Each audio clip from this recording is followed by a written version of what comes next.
La vida está llena de decisiones, y algunas de ellas definen nuestro destino. Recuerdo vívidamente aquel día en el registro civil, la pluma deslizándose sobre el papel que sellaría el divorcio de mis padres. El aire era pesado, pero una parte de mí sentía una extraña ligereza. Mi hermana, Amy, con una sonrisa calculadora, declaró: «Papi, yo quiero quedarme contigo». Por dentro, un alivio inmenso me invadía. Esta era la oportunidad que tanto esperaba, una forma de reescribir nuestra historia. No viviría la miseria y la huida de antes. Amy, con su voz dulce y un encanto que siempre cautivó a todos, abrazó a mi padre. «Por favor, papi, eres mi favorito. No tengo miedo de pasar por dificultades contigo». Esas palabras, dichas con una inocencia fingida, tocaron profundamente a mi padre. Él no notó la mirada furiosa de mi madre, que estaba a un lado. «De ninguna manera. Amy no va a sufrir contigo. Tengo que llevarla conmigo», insistió. Mis padres, antes tan unidos, ahora libraban una batalla por mi hermana, como si yo ni existiera. Al final, mi madre, al no poder convencerla, terminó eligiéndome casi por descarte. Yo subí al coche de lujo de mi padrastro junto a mi madre. Amy, por su parte, saltaba de la mano de mi padre. Antes de irse, me lanzó una mirada de burla, pero me dio igual. Después de todo, mi madre ahora era una mujer exitosa, y mi padre, bueno, él estaba más perdido que nunca. En mi vida anterior, él y yo vivimos huyendo de cobradores. Mis estudios fueron descuidados, y el abandono de mi madre y el fracaso profesional lo destruyeron. Se entregó a la bebida, languideciendo en un apartamento que se caía a pedazos. Yo, una estudiante prometedora, tuve que dejar la escuela para trabajar y mantenernos a los dos. Las elecciones y sus reflejos. Venimos del mismo vientre, pero Amy siempre fue diferente. Bella, perspicaz. Ella sabía cómo encantar a nuestros padres, quienes la adoraban. Por ser la menor, esperaban que yo, la hermana mayor, siempre cediera, incluso en el divorcio. Solo pensaban en ella. Pero, en esta nueva oportunidad, ella eligió a mi padre, lo que, de alguna manera, lo hizo parecer un rey ante mi madre. En el coche, mi madre comenzó a regañarme. «Siempre has sido tan apagada, difícil de querer. Ahora vamos a vivir con el tío Ramón, así que no me hagas pasar vergüenza. ¿Entiendes?». No pude creer que una madre le dijera algo así a su hija. Pero, en breve, el coche entró en un barrio de mansiones lujosas. Yo sabía que mi padrastro era rico, pero no tenía idea de que era tan rico. Me inscribió en la mejor escuela privada de la ciudad. Todos los días, un chofer me llevaba y traía. Para compensar el tiempo perdido en la vida pasada, estudié incansablemente, manteniéndome entre los 3 primeros de mi clase todos los años. Mi madre, que antes apenas me notaba, ahora hacía cuestión de asistir a todas las reuniones escolares. Le encantaba ser envidiada por las otras madres y elogiada por los profesores, como si fuera una supermamá. Mi padrastro, que no tenía hijos, me acogió bien. Incluso comencé a planear un intercambio en el extranjero. Una chica no tiene por qué pensar en estudiar en el extranjero solo porque saca buenas notas. Ya se cree con derecho a todo, soltó mi madre antes de que mi padrastro pudiera decir una palabra. Más tarde, entendí que no se necesita una razón para que alguien no te quiera, ni siquiera entre madre e hija, desvelando el pasado y el futuro. Mi padrastro no era el monstruo que mi madre y mi hermana pintaban. Decían que era impredecible, mandón y agresivo. Para mí parecía inteligente, aunque orgulloso y lleno de amor propio. El conflicto entre él y mi madre estalló poco después de mudarnos. Mi madre era solo una cara bonita sin profundidad. Sinceramente, ella y mi padre estaban hechos el uno para el otro. Mi padre, un heredero verdaderamente rico, siempre fue algo terco y tosco. Se casó con mi madre a base de dinero y, digamos, cierta fuerza de voluntad. Mientras mis abuelos estaban vivos, ellos pagaban todo. Después de que fallecieron, él se involucró en inversiones absurdas con amigos insensatos y perdió todo lo que tenía,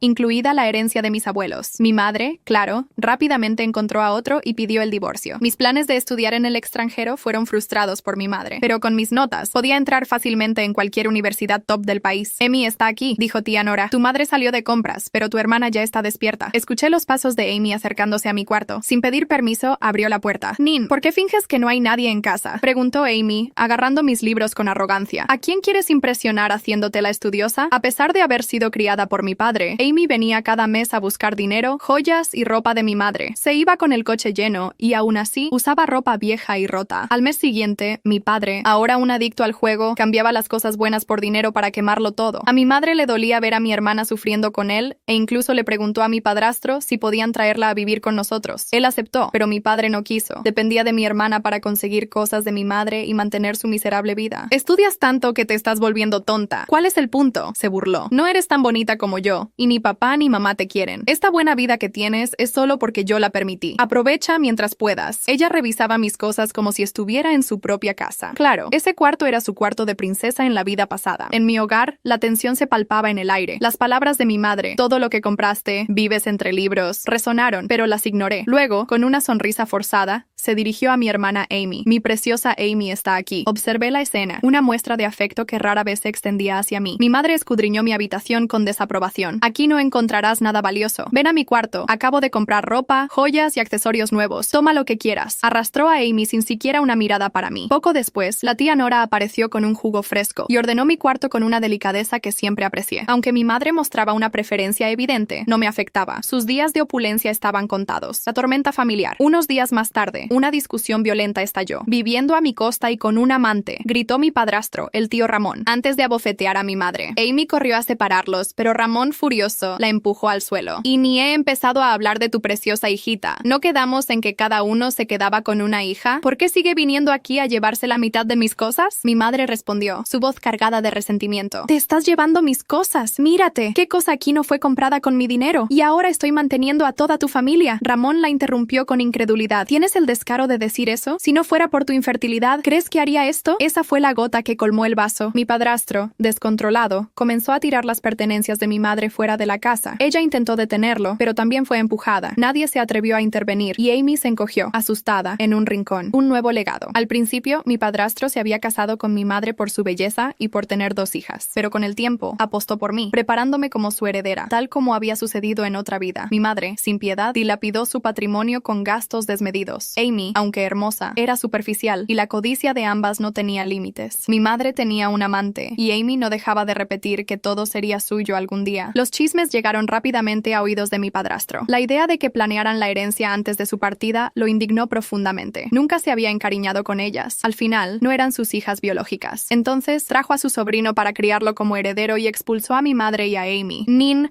seguir a tu madre sin rumbo es peor que quedarte conmigo, me dijo. Todo mi esfuerzo había valido la pena. Mi padrastro sabía que yo era inteligente, ambiciosa y con visión. Siempre me consultaba antes de tomar decisiones importantes e incluso hablamos de adoptar su apellido. Mi madre, absorta en sus compras, ni siquiera se dio cuenta. Se negó a irse, diciendo que prefería morir allí mismo. Subestimó a mi padrastro, un hombre que construyó todo desde cero, no como mi débil y útil padre biológico. Él no caería en sus manipulaciones. Señora Nora, prepárele algo de ropa en el cuarto, ordenó, llamando a los guardias.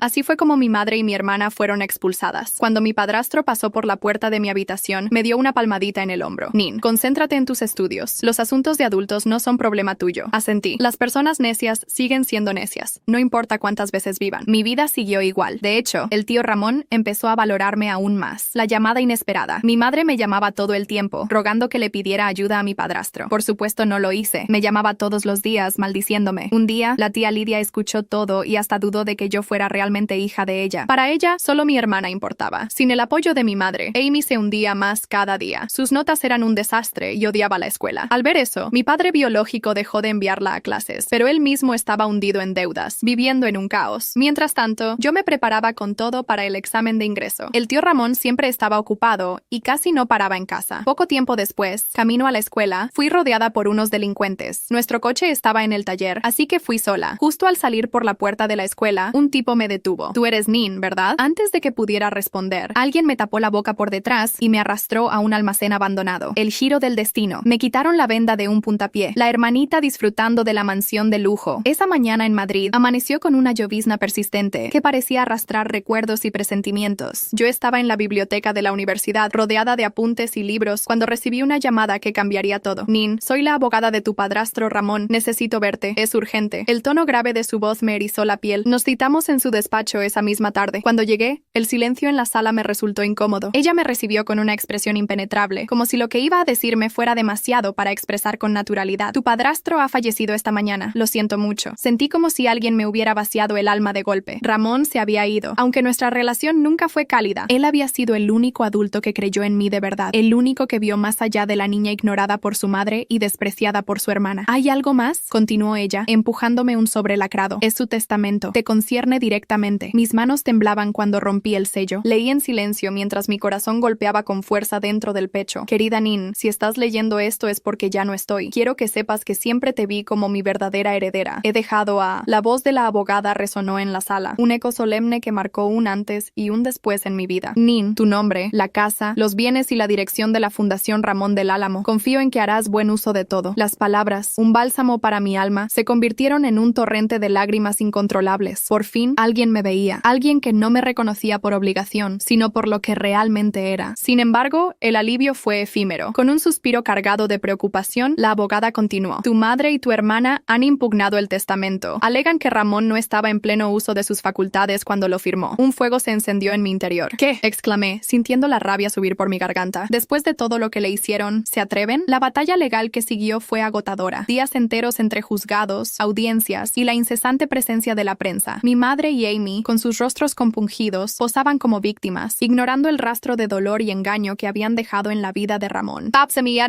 La verdad oculta y sus consecuencias. Un día, mientras revisaba los documentos de Ramón en su despacho, una pequeña caja fuerte, ingeniosamente oculta detrás de un cuadro, llamó mi atención. La abrí con la llave de su escritorio. Dentro, un tesoro de verdades esperó ser descubierto. Cartas, fotografías y documentos que desvelaban las infidelidades de mi madre, las deudas desorbitadas causadas por la frivolidad de Amy y notas manuscritas de Ramón, donde explicaba con desgarradora claridad cada razón por la que me dejaba su fortuna. Con esta evidencia irrefutable, la estrategia de mi abogado dio un giro radical. Cuando la presentamos ante el juez, la reacción fue instantánea. El testamento fue ratificado. Mi madre y mi hermana salieron del tribunal derrotadas, sus rostros reflejando la vergüenza ante las miradas de desprecio de la gente. A mí, en cambio, la gente se acercaba, me abrazaba, me felicitaba. Por primera vez, sentí que la justicia me sonreía, pero la victoria tenía un sabor agridulce. Había ganado la guerra, pero había perdido a quien, sin buscarlo, se había convertido en mi verdadero padre. Un vistazo al arrepentimiento. Una noche, mientras caminaba por el jardín de la casa que ahora era mía, escuché pasos. Era Amy. Nin, necesito hablar contigo, dijo con una voz casi inaudible. Me crucé de brazos, expectante. He cometido muchos errores, continuó, bajando la cabeza. Solo quería pedirte perdón. Su tono no era el arrogante que conocía. Era otra Amy, una versión desconocida y vulnerable. No sé si puedo perdonarte, pero que lo digas ya es algo, respondí. Nos sumimos en un silencio que se extendió bajo el cielo de Madrid. Una estrella fugaz cruzó el firmamento justo encima de nosotros. Quizás, solo quizás, algo estaba a punto de cambiar. La llamada de la tía Nora. En ese instante, mi móvil vibró. Era un mensaje de voz de la tía Nora, su voz agitada. Nin, tienes que venir ya. Tu madre. El camino de regreso a casa se sintió interminable. Un nudo se formó en mi estómago. Aceleré por las calles mojadas de Madrid, esquivando semáforos, como si pudiera ganarle tiempo al destino. Al llegar, la ambulancia ya estaba en la puerta. Dos vecinos cuchicheaban desde el balcón de enfrente. Subí las escaleras corriendo, sin saludar. La tía Nora estaba en la sala, pálida, con una manta sobre los hombros. Amy lloraba a su lado, el maquillaje corrido y la voz quebrada. ¿Qué ha pasado?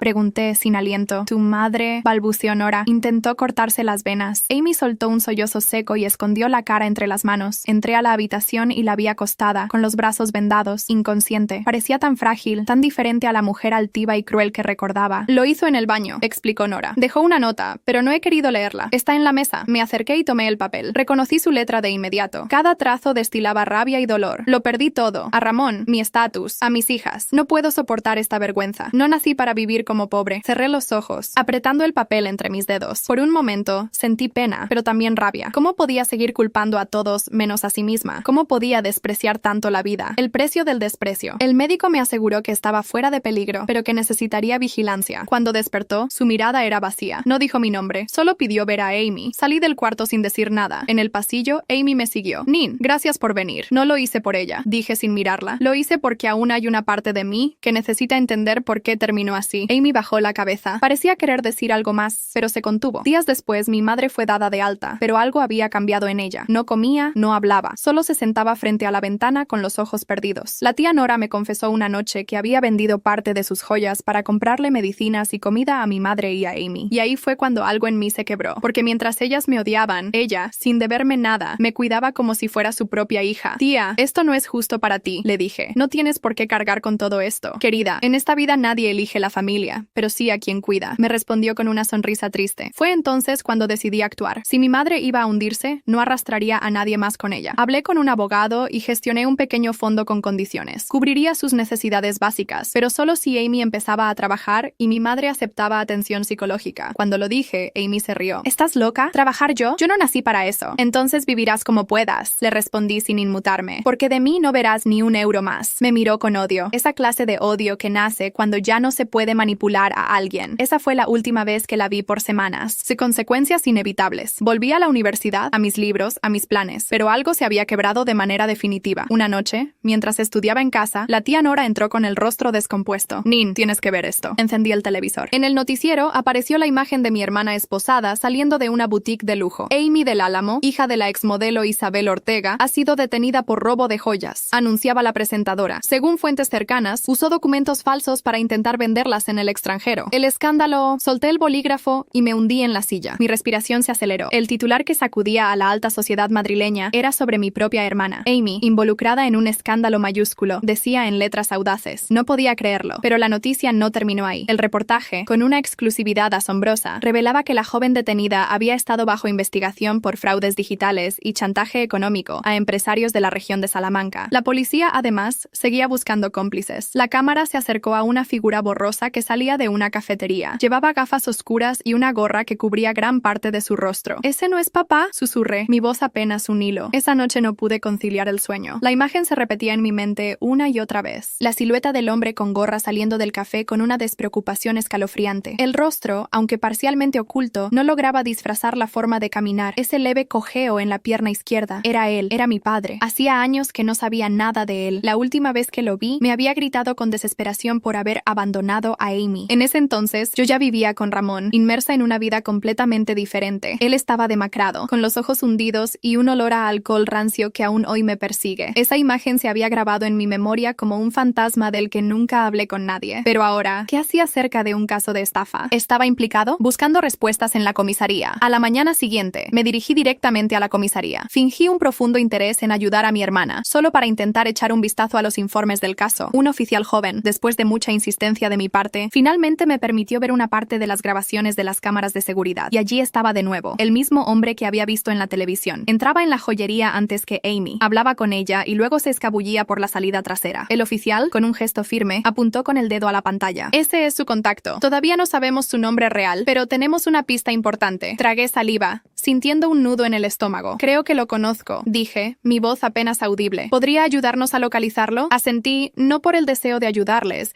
sino por una necesidad imperiosa de entender qué demonios tramaba mi padre. Salí de allí con la cabeza dándome vueltas, un torbellino de preguntas sin respuesta. El reencuentro inesperado. Por la tarde, fui al único lugar donde quizás podría encontrar alguna pista. El antiguo apartamento donde vivíamos cuando él estaba en bancarrota. Era un barrio gris, marcado por grafitis y farolas fundidas. Subí las escaleras hasta el tercer piso. El olor a humedad seguía siendo el mismo. Toqué la puerta. Nada. Insistí. Y entonces escuché su voz. ¿Quién es? Papá, soy yo, Nin. Un silencio largo y tenso se apoderó del pasillo. Después la puerta se abrió lentamente. Ahí estaba él, más viejo, más delgado, pero inconfundiblemente él. ¿Qué haces aquí?, dijo sin emoción, su mirada vacía. Vi el noticiero. Te vi con Amy. Chasqueó la lengua con fastidio. Se dirigió al fondo del piso y me hizo pasar sin decir una palabra más. Todo estaba oscuro, sucio. Botellas vacías se esparcían por todas partes. Me senté en la única silla libre. ¿En qué estás metido?, pregunté directamente, sin rodeos. Él se sirvió un trago sin siquiera mirarme. Amy me pidió ayuda. Dijo que estaba desesperada. Solo la acompañé. ¿Y los fraudes? ¿Los chantajes? Insistí. No sé de qué hablas, respondió, pero su mirada evitaba la mía. Me acerqué a él, observándolo de cerca. Tenía moretones en los brazos y una herida mal cerrada en la ceja. Papá, esto no es solo Amy. Estás en algo turbio. Me miró por fin y lo que vi en sus ojos fue miedo. Miedo auténtico. La verdad incómoda. Nin, hay gente con la que no deberías meterte, me dijo. Su voz apenas un susurro. Ella se involucró con personas que no perdonan. Me contó que Amy había comenzado a frecuentar a un empresario de Salamanca con conexiones en Marruecos. Joyas, criptomonedas, tráfico de datos. Él había intentado advertirla, pero ella estaba convencida de que sería su gran salto. ¿Y tú?, le pregunté, casi gritando. ¿Te dejaste arrastrar también? No tenía opción, respondió, su voz quebrada. Me ofrecieron dinero para callarme. Eres su padre, tenías que detenerla, exclamé. Él se puso de pie, tambaleándose. ¿Y tú qué sabes? ¿Tú que tuviste todo? ¿Tú que viviste en mansiones y te formaste en universidades privadas gracias a ese maldito Ramón? Lo miré en silencio, sin responder. Sabía que estaba diciendo todo eso desde su miseria, desde su fracaso. Salí de allí con el corazón destrozado, pero también con una nueva y cruda verdad. Amy no había actuado sola. Había una red mucho más grande detrás, y lo peor era que la policía ni siquiera lo sabía, o no quería saberlo. Bajo vigilancia. Esa noche, mientras organizaba los papeles de la fundación en mi despacho, recibí un mensaje anónimo. Sabemos lo que tu padre dijo. No te metas. La próxima no será Amy la detenida. Mis manos temblaron. Miré por la ventana. Un coche negro estaba estacionado frente a mi edificio desde hacía horas, y alguien desde el asiento del copiloto me estaba observando. Pasé la noche entera sin dormir. Cada vez que cerraba los ojos, veía ese coche negro. Aunque intentaba convencerme de que era una coincidencia, algo en mi interior me decía que no lo era. Había alguien observándome. Lo sentía en la nuca, en los silencios del ascensor, en el chirrido de las puertas del pasillo. Decidí moverme con cautela. Fui a la comisaría sin avisar y pregunté por el caso de Amy, pero esta vez no me dejaron ver nada. Me dijeron que había órdenes superiores. Supe entonces que esto estaba mucho más arriba de lo que imaginaba. Volví a casa al anochecer. La calle estaba tranquila, demasiado tranquila. Subí las escaleras, cerré todas las ventanas, bajé las persianas y verifiqué cada cerradura. Me sentía como en una película de espías, pero con el miedo bien real instalado en el estómago. A medianoche, mi teléfono vibró. Otro mensaje. ¿Te gusta la vista desde tu salón? Quédate callada o te arrepentirás. Corrí a la ventana. El coche seguía allí. Esta vez, las luces interiores estaban encendidas. Dos hombres. Uno escribía en un portátil. El otro simplemente miraba hacia mi ventana, como si supiera que lo estaba observando. Decidí actuar. Fui a casa de la tía Nora, que vivía a unas calles. No podía quedarme sola ni un segundo más. ¿Qué pasa, Nin? Estás pálida, dijo preocupada. No puedo explicarte todo ahora, pero necesito quedarme aquí unos días. Ella, sin hacer preguntas, preparó la habitación de invitados. Siempre había sido mi refugio, la única figura verdaderamente materna en mi vida. Esa noche, mientras fingía dormir, mis oídos captaron fragmentos de una conversación que me heló la sangre. Era la tía Nora, pero la voz que la acompañaba era inconfundible. Lidia, la misma Lidia que, años atrás, había sembrado la duda sobre mi origen. Si Nin termina como su padre, susurró Lidia con un tono sombrío. Te lo juro, Isabel se metió con gente muy peligrosa. Esas cosas se heredan, ¿no crees? El estómago se me revolvió. ¿Así me veían? ¿Como un eco de un pasado que ni siquiera recordaba? La respuesta de mi tía Nora fue un bálsamo, aunque no curó por completo la herida. No digas tonterías, Lidia. Nina es diferente. Tiene alma, tiene cabeza. No merece ese destino. Sus palabras me conmovieron, sí, pero el peso de la pregunta de Lidia persistía. ¿Podría acabar como mi madre? ¿O como ese hombre que me negó ayuda en el momento más vulnerable? A la mañana siguiente, me armé de un valor prestado. Volví a la oficina de la fundación, intentando proyectar una normalidad que no sentía. Saludos forzados, una sonrisa tensa. Una vez a solas en mi despacho, marqué el número de Mateo, un contacto de la universidad, un genio de la ciberseguridad. Mateo, necesito un favor urgente. Me están amenazando. Mi voz era apenas un susurro. ¿Qué tipo de amenazas?, preguntó él, su tono tranquilo transmitiendo una falsa sensación de calma. Anónimos, pero saben dónde vivo. Me siguen. Tienen acceso a mi ubicación. Mateo no hizo más preguntas. Solo me pidió reenviar todo y prometió una respuesta en 24 horas. 24 horas se convirtieron en 48, y el silencio de Mateo se hizo insoportable. Fui a su apartamento, toqué a la puerta, pero nadie abrió. El vecino, un chico joven que siempre estaba pegado a su pantalla, me dijo: «Ah, Mateo, el informático, se fue ayer de viaje. Dijo que tenía que ir a Marruecos con urgencia». Marruecos. Mi cuerpo se congeló. El mismo país que mi padre había mencionado. Las piezas dispersas de un rompecabezas macabro empezaban a encajar. De regreso en la fundación, un sobre sin remitente esperaba sobre mi escritorio. Lo abrí con manos temblorosas. Dentro, una sola fotografía. Una imagen nítida, reciente. Era mi madre sentada en un café, junto a un hombre de traje gris que no reconocía, pero detrás de ellos, reflejado en un espejo, estaba Mateo, mi madre, mi amigo y un desconocido, compartiendo café como si nada. El aire se me fue de los pulmones. ¿Mi madre involucrada? ¿Mateo traicionándome? Entonces noté algo escrito al reverso de la foto. Alguien de tu sangre juega para el otro lado. ¿Adivinas quién? La noche después de aquella revelación fue una tortura. Daba vueltas en la cama de la tía Nora, mi mente una maraña de pensamientos. Mi madre, Mateo, el desconocido. Todo se sentía como una burla cruel, una advertencia disfrazada de amenaza. A la mañana siguiente,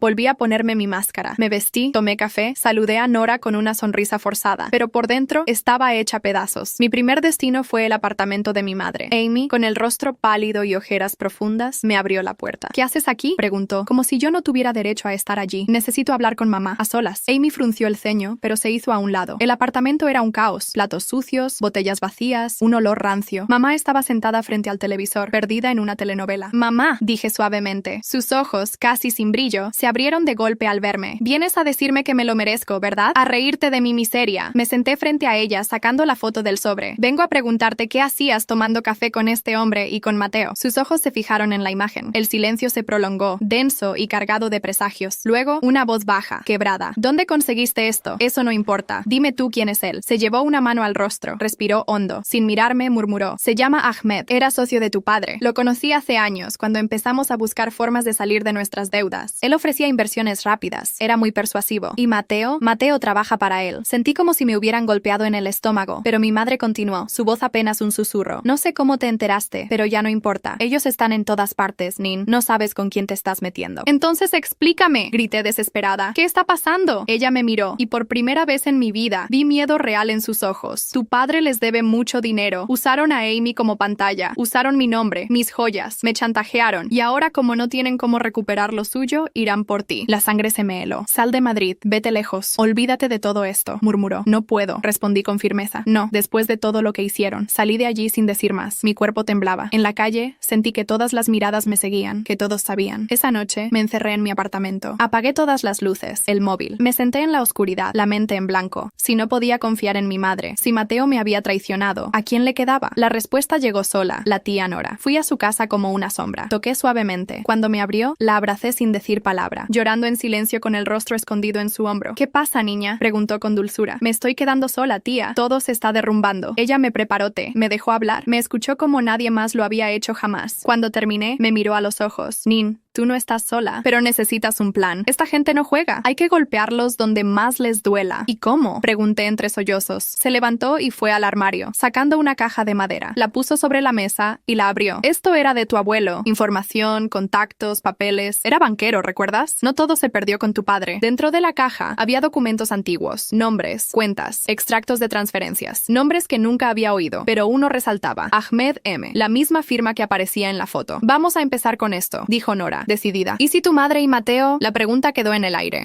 Esa noche, por primera vez en semanas, logré dormir profundamente, pero al despertar, una notificación me sacudió el alma. Un mensaje de un número desconocido. Ahora sabemos quién es tu cómplice. Dile a Nora que vaya preparando su testamento. No tardé ni un segundo en mostrarle el mensaje a mi tía Nora. Su reacción fue tan serena que me desconcertó por completo. Lo miró, suspiró y luego se sirvió una taza de café, como si le hubieran dicho que iba a llover. ¿Sabías que te estaban vigilando?, le pregunté, todavía con la voz temblorosa. Desde hace años, respondió sin apartar la mirada de su taza. El miedo no me detiene, Nin. Lo que me paraliza es quedarme de brazos cruzados. Nos sentamos en la cocina y bajo la tenue luz de una lámpara antigua, sacó más documentos de una vieja caja de madera. Eran de su padre. Entre ellos, descubrimos movimientos bancarios sospechosos, registros de propiedades en el extranjero, nombres cifrados. Ahmed M. no solo era un prestamista, también estaba detrás de varias empresas fantasma en paraísos fiscales, muchas de ellas curiosamente conectadas con las pérdidas financieras del pasado de mi padre. ¿Esto podría servir para llevarlo ante la justicia?, le pregunté, sintiendo cómo el corazón me golpeaba con fuerza. Podría, si no fuera porque tiene aliados en los lugares más inesperados. Abogados, jueces, políticos. Me levanté de la mesa, inquieta,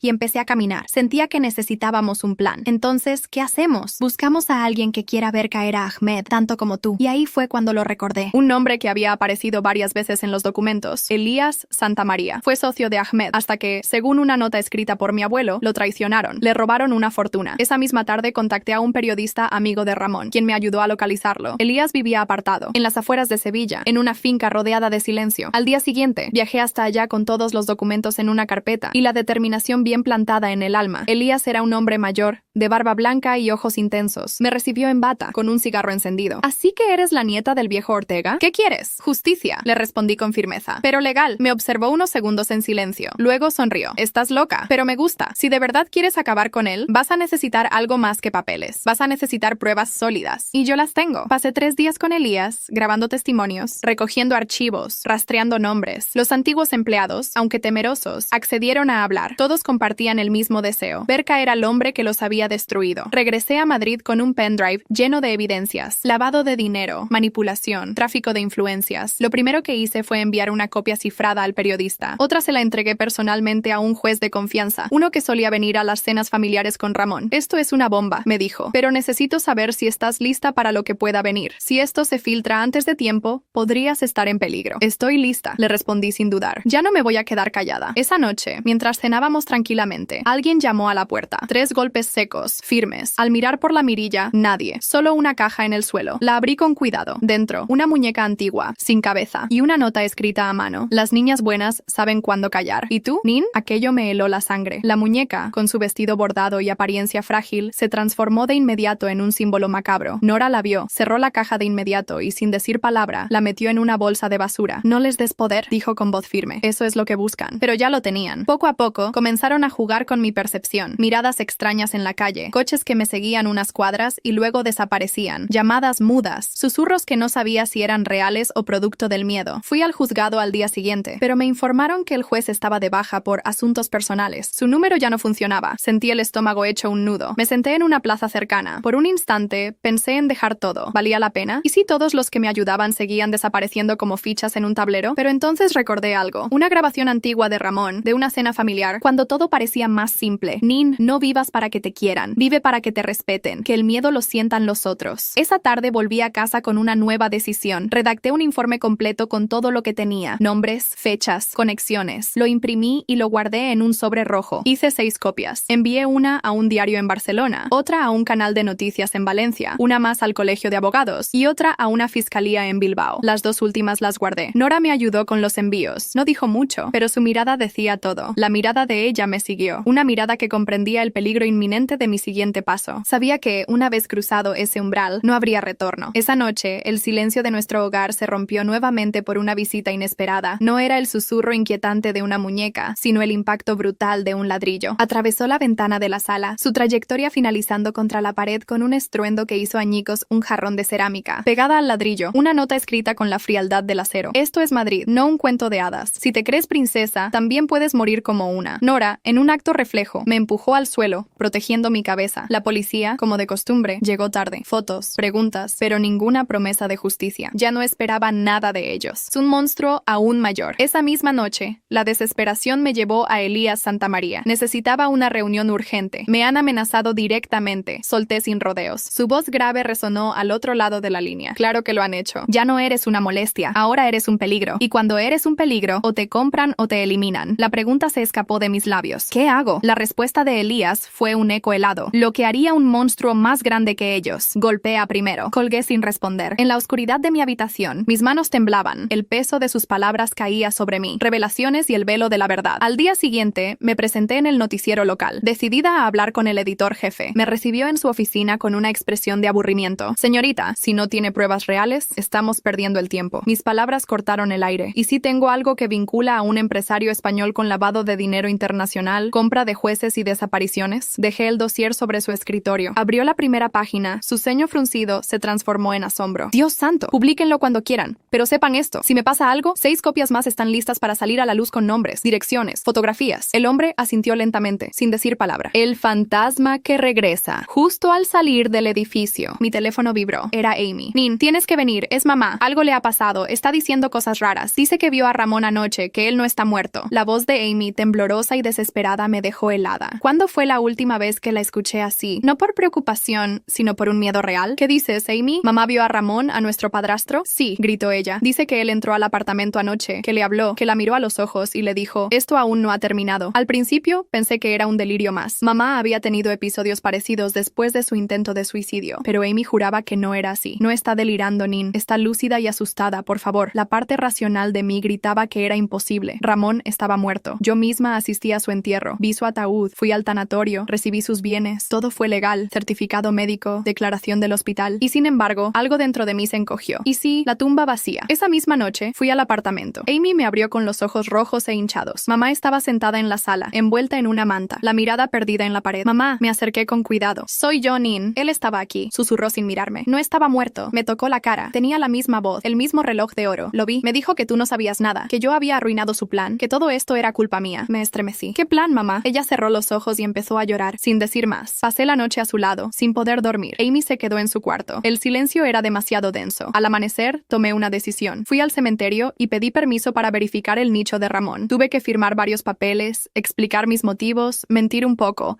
pero finalmente me lo permitieron. El empleado levantó la tapa del nicho con cuidado. El ataúd estaba intacto. Lo abrimos. Mi corazón dio un salto. Dentro no había un cuerpo, solo ropa. Ropa cuidadosamente colocada, zapatos, un reloj de oro, pero ningún cadáver. Esto es, balbuceó el empleado. Esto es imposible. Yo no pensé. Esto es Ramón. Pues el juego maestro salí de allí tambaleándome. Me metí en el coche y llamé a la tía Nora. Está vivo. ¿Quién? Ramón. Fingió su muerte. Lo planeó todo. El testamento, la herencia, la caída de mamá y Amy. Y ahora se esconde. Nora no respondió durante unos segundos. Luego dijo algo que me heló la sangre. Nin, tienes que salir de Madrid. ¿Qué? Si él fingió su muerte, si hizo todo esto para manipular desde las sombras, no va a dejar que tú se lo arruines. Esa noche volví a casa y encontré la puerta entreabierta. Todo estaba revuelto. Los cajones vacíos, los papeles del caso esparcidos. El pendrive de Elías desaparecido. Sobre la mesa, una sola hoja con letras impresas. Tan lista, tan inocente. Pensaste que jugabas sola, pero siempre estuviste dentro de mi tablero. Me dejé caer al suelo. El mundo giraba. Todo lo que había vivido había sido parte de un juego mayor. Marsham Marek es el inicio de la verdad. Fui a casa de Elías al día siguiente. Nadie contestaba. Nadie sabía nada. El periodista que tenía una de mis copias había desaparecido. Solo quedaba una opción. Enfrentar a Ramón. ¿Pero dónde? Entonces lo recordé. En un viejo sobre del escritorio de Ramón había una dirección en Marbella. Siempre pensé que era una propiedad vendida, pero algo me decía que era más que eso. Esa noche, empaqué una mochila, guardé los documentos que quedaban, y antes de salir, Nora me entregó algo. Esto también era suyo, dijo, poniéndome en la mano una llave oxidada. ¿Qué abre? El lugar donde todo comenzó. Miré la llave, pesaba como plomo. Y antes de partir, mi móvil vibró una vez más. Un mensaje que solo decía, nos vemos pronto, hija. El viaje a Marbella fue largo y silencioso. No puse música, no contesté mensajes. Conduje durante horas, sola, con la llave oxidada en el bolsillo de la chaqueta, como si quemara. Cada kilómetro que dejaba atrás me acercaba no solo a Ramón, sino a mí misma. Al llegar, seguí las coordenadas que había memorizado. La dirección llevaba a una colina apartada, rodeada de cipreses y viñedos muertos. Allí, escondida tras un portón de hierro, estaba la finca. Parecía abandonada, pero la verja se abrió con facilidad. Entré lentamente. El lugar olía a... El aire denso y húmedo parecía aferrarse a cada hoja mientras avanzaba por el sendero. El aroma a tierra mojada me envolvía, y el crujido de las hojas bajo mis pies era el único sonido en aquel paraje olvidado. Finalmente, la casa principal emergió entre la vegetación. Una silueta imponente y misteriosa. La puerta, entreabierta, me invitaba a cruzar un umbral hacia lo desconocido. Si esto es una trampa, al menos lo sabré, murmuré para mis adentros, con una mezcla de aprehensión y determinación. El silencio al entrar era abrumador. Cada paso resonaba en el vacío, como si la casa, en su quietud, respirara a mi alrededor. Me sorprendió la impecable conservación de cada detalle. Muebles cubiertos por sábanas blancas, retratos antiguos que observaban desde las paredes, y una biblioteca con libros alineados con una precisión casi obsesiva. No era una casa abandonada, era un santuario, una guarida de secretos celosamente guardados. Ascendí las escaleras, y al final del pasillo, una puerta de madera maciza se alzaba, asegurada por un candado antiguo. La llave, oxidada y olvidada, encajó a la perfección. Al girarla, un lamento ahogado salió de sus bisagras. Lo que encontré al otro lado me dejó sin aliento. Era un despacho, pero no uno cualquiera. Era una réplica exacta del que Ramón tenía en Madrid. El escritorio, la alfombra, las lámparas, incluso el mismo cuadro de la casa colgado detrás. Sobre el escritorio, una carpeta negra. Dentro, mi vida. Fotos desde mi infancia, boletines escolares, informes médicos, extractos bancarios, correos impresos, conversaciones que creí privadas, imágenes recientes de mis movimientos, cada persona con la que había hablado en los últimos meses. Todo estaba allí, meticulosamente documentado. Y una carta. Querida Nin, no morí porque nunca estuve muerto. No lo tomes como una traición. Piensa en esto como la prueba de fuego que necesitabas. Siempre quise que fueras fuerte, que te volvieras afilada, peligrosa. Lo lograste. Ahora sabes lo que se necesita para sobrevivir. No cariño, no compasión, sino cálculo, frialdad y control. Si llegaste hasta aquí, ya sabes la verdad, pero aún te falta una pieza. Tu madre no es la única que te mintió. Busca la caja fuerte detrás del cuadro. Allí entenderás por qué esta historia nunca fue tuya. Porque tú nunca fuiste Nin del Álamo. Con afecto, R. Mi respiración se cortó. Me acerqué al cuadro, lo retiré de la pared. Detrás, una caja fuerte empotrada. No tenía combinación a la vista, pero debajo de la alfombra encontré una pequeña libreta con los números. Y 8903, mi cumpleaños. Giré la rueda y la caja se abrió. Dentro, una carpeta médica. Tomé los papeles, y a medida que las palabras se grababan en mi mente, el mundo se disolvía a mi alrededor. Paciente. Martina Navarro Ortega. Procedimiento. Cambio de identidad. Origen. Adopción irregular. No era Nin. No era hija de Ramón, ni de mi madre, ni hermana de Amy. Había sido adoptada. Yo era hija de otra mujer. Una mujer que, según los documentos, murió en un accidente en 2003, el mismo año en que aparecí en la vida de Isabel, mi madre. ¿Quién eres tú?, susurré, mirando mi reflejo en el espejo polvoriento. No me reconocía. En ese instante, escuché pasos en el pasillo. Me giré, el corazón golpeando como un tambor, y allí estaba él, Ramón, de pie, vivo, sonriendo. Hola, hija, dijo, como si nada hubiera pasado. Me quedé congelada. ¿Por qué? ¿Por qué hiciste todo esto? Se acercó lentamente. Porque tú eras mi legado. Porque necesitaba a alguien que pudiera hacer lo que yo no hice. Y porque en este mundo, o eres el cazador, o eres la presa. Saqué la pistola que Nora me había dado y la apunté. ¿Y qué crees que soy yo ahora? Ramón no respondió, solo levantó las manos y sonrió. ¿Estás lista? Pero antes de que pudiera decir otra palabra, algo explotó afuera. La casa tembló, el cielo se tiñó de rojo. Salí corriendo al balcón, la finca ardía, y al fondo, entre las sombras, un coche se alejaba a toda velocidad. Dentro de él, una figura con melena oscura, Amy. Las cenizas de una nueva vida. Los bomberos llegaron tarde. Cuando el humo comenzó a disiparse, la casa de Ramón ya no era más que escombros carbonizados. Parte del tejado se había derrumbado, y los cimientos se agrietaron, como si el lugar, testigo de tantos secretos, hubiera decidido consumirse con ellos. Me arrastré entre los restos, tosiendo, con la ropa chamuscada y el alma rota. Ramón desapareció en el incendio. Nadie encontró su cuerpo, pero tampoco había dudas. La explosión fue provocada. No había sido un accidente. Amy la había visto. No estaba segura si me había reconocido en el balcón, pero no importaba. Ella lo hizo, y ese fue su último acto en esta historia. Borrar al hombre que destruyó nuestras vidas, incluso si eso significaba convertirse en él. Una semana después, después. Regresé a Madrid. El país entero hablaba del misterioso incendio en Marbella que se había llevado la vida de un empresario recluso, pero nadie sabía la verdad, solo yo y Nora. Elías Santamaría apareció en un canal de televisión 3 días más tarde, con la copia de los documentos que yo había enviado antes de irme. Había esperado, observado, y ahora, sin Ramón en la ecuación, lanzó el golpe final. La red de Ahmed fue desmantelada, cuentas congeladas, empresarios y jueces fueron arrestados en un escándalo que sacudió al sistema judicial español. España entera miraba, pero el precio fue alto. Mi madre no volvió a hablar después del incendio. Amy le había dejado una carta antes de desaparecer. Nunca supe lo que decía. La encontré sentada en la cocina un día, sosteniéndola, murmurando una palabra, perdón. Intentó quemarla, pero la salvé a tiempo. Dentro, solo una línea escrita por Amy. Este fuego también era tuyo. Mi madre fue internada voluntariamente. No volví a verla. Amy se esfumó, como si el fuego la hubiera purificado o borrado. Nadie la buscó, ni la policía ni la prensa. Yo tampoco. La tía Nora siguió siendo mi refugio. Me acompañó cuando meses después legalicé el cambio de nombre. Dejé de ser Nin del Álamo. Ahora era Martina Navarro Ortega, hija de nadie, sobreviviente de todos. Doné gran parte de la herencia de Ramón a la fundación que él había construido. La reorganicé, la renombré como Fundación Fénix. Ayudamos a chicas como yo. Chicas que vienen de la nada, que no conocen su origen, que tienen que inventarse a sí mismas para sobrevivir. Me gradué en Derecho y hoy, cada vez que entro a un juzgado como abogada, llevo conmigo la historia que nadie ve. Una niña no querida, una hermana no elegida, una verdad no dicha. Pero también la fuerza de alguien que decidió no repetir los errores de quienes la precedieron. A veces sueño con Amy, caminando por algún mercado del sur de Italia o en una isla de Grecia, libre, quemando el pasado, quizá feliz. Ramón no reapareció, pero tengo la sensación de que, si está vivo, sabe que lo vencí. El legado que él quiso imponer se quebró, y yo construí el mío propio.